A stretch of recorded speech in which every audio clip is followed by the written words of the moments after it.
Hai guys, ketemu lagi sama aku Rizka Dila. Hari ini ada berita terbaru yaitu Graham Potter dikabarkan menolak untuk bergabung ke Olympic Lyon.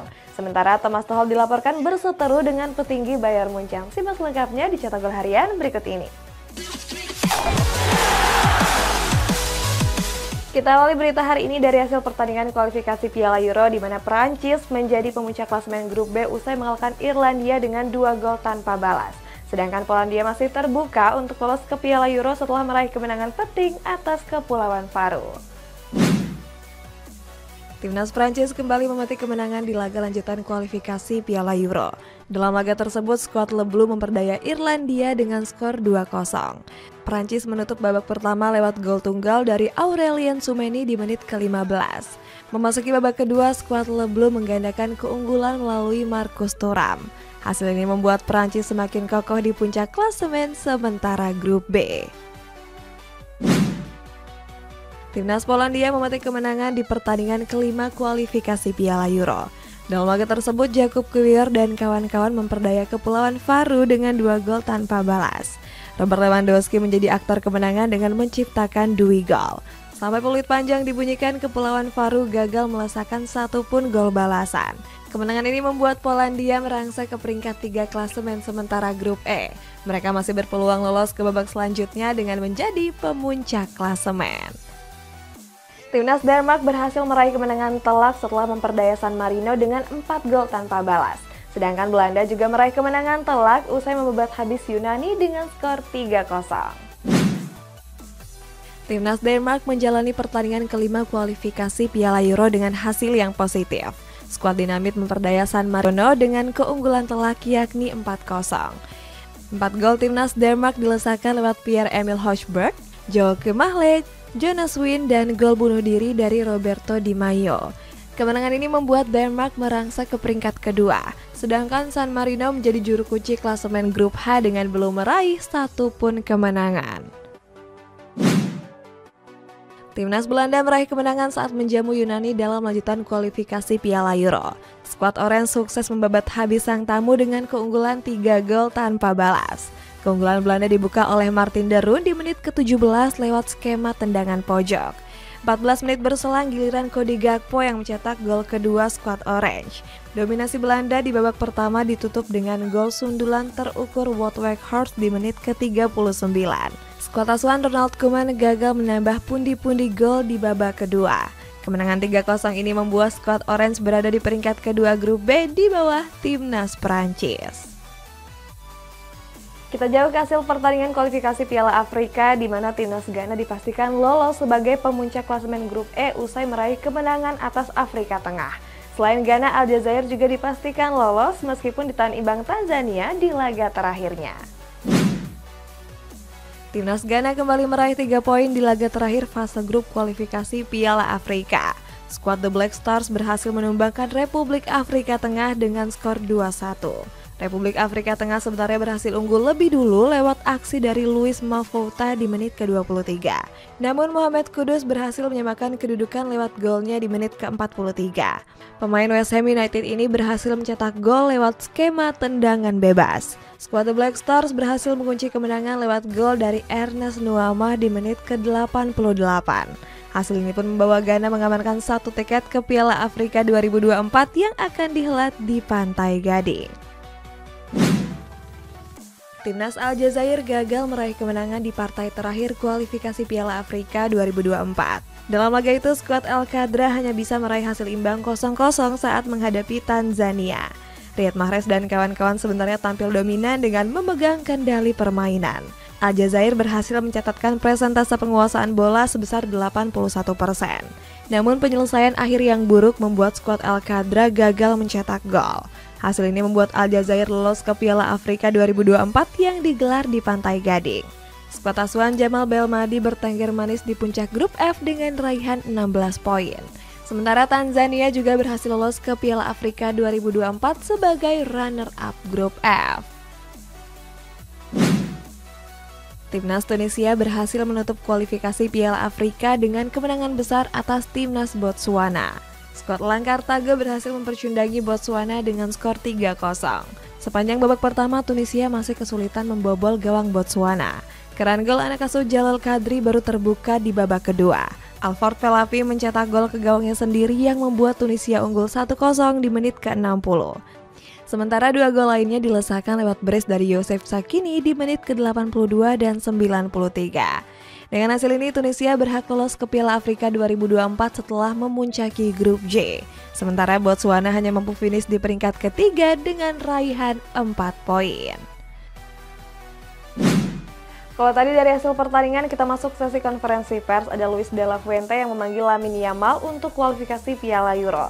Sedangkan Roberto Martinez memuji 2 pemain baru Barcelona, yakni Joao Felix dan Cancelo. Timnas Spanyol akan berhadapan dengan Georgia di kualifikasi Piala Euro dini hari besok. Sang pelatih memanggil winger muda Barcelona yakni Lamine Yamal. Artinya Yamal menjadi pemain termuda timnas Spanyol yang turut diboyong. Namun De La Fuente nggak menjamin sang pemain bakal tampil di laga menghadapi Georgia. Dia mengatakan masih sangat buta dengan kemampuan yang dimiliki Yamal. Namun De La Fuente juga nggak menampik jika sang winger akan menjadi pemain penting di timnas Spanyol. Roberto Martinez telah menentukan daftar skuad untuk menghadapi Slovakia di kualifikasi Piala Euro 2024. Pelatih kelahiran Spanyol ini menyoroti perkembangan Joao Felix dan Joao Cancelo. Kedua pemain tersebut baru saja bergabung dengan Barcelona di detik penutupan bursa transfer. Martinez mengaku senang karena keduanya bermain untuk Blaugrana. Pasalnya Felix dan Cancelo dinilai cocok dengan gaya bermain Barcelona. Martinez yakin jika keduanya bisa tampil dengan performa terbaik bersama timnas Portugal. Kita masuk ke kabar rumor nih guys, ada Raul Gonzalez yang tengah diminati oleh Villarreal setelah pengunduran diri Setien. Sementara Graham Potter menolak untuk melatih Olympique Lyon meskipun sempat terjadi kesepakatan.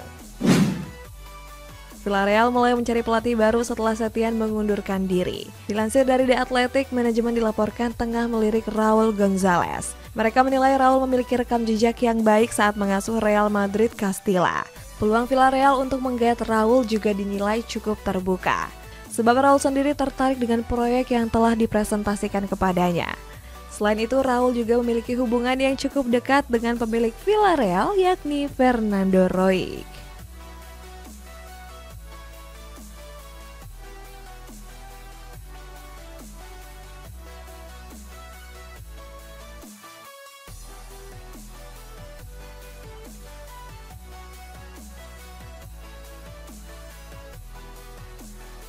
Inter Milan berencana untuk memperpanjang masa bakti Federico Di Marco. Sebenarnya Di Marco masih terikat kontrak bersama Nerazzurri sampai tahun 2026.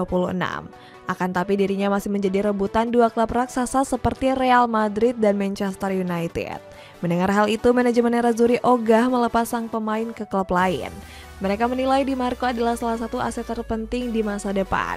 Rencananya Inter Milan akan menawarkan kontrak hingga 2028 dengan gaji sebesar 3 juta euro per tahunnya. Graham Potter akan segera mengakhiri masa menganggur dalam waktu dekat. Dikutip dari media Al-Equipe, pelatih Inggris itu bakal diumumkan menjadi pelatih baru Olympique Lyon. Potter ditunjuk sebagai pengganti dari Laurent Blanc yang dipecat karena hasil buruk yang diraih. Artinya ini akan menjadi tim pertama di luar Inggris yang bakal dilatih Potter. Namun sayang mantan pelatih Brighton ini dengan tegas menolak tawaran Lyon. Berita selanjutnya ada John Terry yang dilaporkan sudah mencapai kesepakatan untuk melatih klub Arab Saudi yakni Al-Shabab. Sementara di kabar penutup ada Thorgan Hazard yang kini telah berseragam Anderlecht dan bertahan sampai tahun 2026.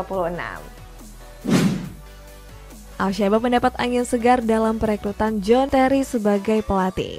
Dikutip dari media The Sun, manajemen Al-Shabab telah mencapai kesepakatan dengan sang pelatih. Dirinya setuju dengan tawaran kontrak sampai tahun 2025. Seandainya negosiasi berjalan mulus, akan menjadi pengalaman baru John Terry di dunia kepelatihan. Sebelumnya dia belum pernah melatih dan lebih sering menjadi asisten. Trabzonspor resmi mendatangkan Nicolas Pepe menjelang penutupan bursa transfer Liga Turki. Pemain asal Prancis ini diboyong dari Arsenal dengan nominal transfer yang dirahasiakan. Pepe sendiri bakal dikontrak hingga tahun 2024. Sebelum merapat ke Trabzonspor, pemain asal Pantai Gading itu sempat didekati oleh beberapa klub Arab Saudi. Namun dirinya menolak karena masih ingin berkarir di kompetisi UEFA. Anderlecht resmi mendatangkan Thorgan Hazard dari Borussia Dortmund. Dilansir dari laman resmi klub, Thorgan ditebus dengan mahar 4 juta euro atau setara dengan 65 miliar rupiah. Adik dari Eden Hazard itu diberi kontrak selama 3 tahun, yakni sampai tahun 2026.